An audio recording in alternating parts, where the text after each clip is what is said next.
पुण्याच्या हिंजवडीमध्ये अतिक्रमण वाहतूक कोंडीवरून अजित पवार यांनी संताप व्यक्त केलाय। आपलं वाटोळं झालं, हिंजवडीतील आयटी कंपन्या बंगळुरूला जात आहेत असं उपमुख्यमंत्री अजित पवार यांनी हिंजवडीचे सरपंच आणि अधिकाऱ्यांना चांगलं सुनावलं। अतिक्रमण हटवताना कुणीही आडवं आलं गुन्हा दाखल करा, अजित पवार यांनी अधिकाऱ्यांना या सूचना सुद्धा दिलेल्या आहेत।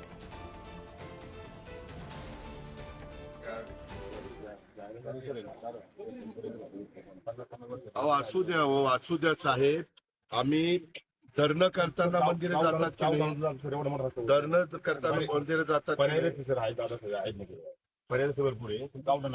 तुम्हाला जे सांगायचं ते सांगा, मी ऐकून घेतो। मला काय करायचं काय सगळं आपलं वाटोळं झालं, आपली हिंजवडीची सगळे आयटी पार्क चाललं बाहेर, माझ्या पुण्यातनं महाराष्ट्रातनं बाहेर काही तुम्हाला पडलेलं नाहीये।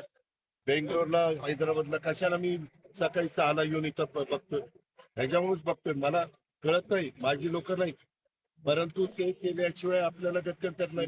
तुम्ही आता मागच्या तुम्ही बाहेर गेला होता, आपलं असं ठरलंय की कुणी मध्ये आलं की 353 दाखल करा। कुणीही असलं, अजित पवार जरी मध्ये आला तर 353 करा म्हटलं, बाकीचं कुणाचं ठेवायचं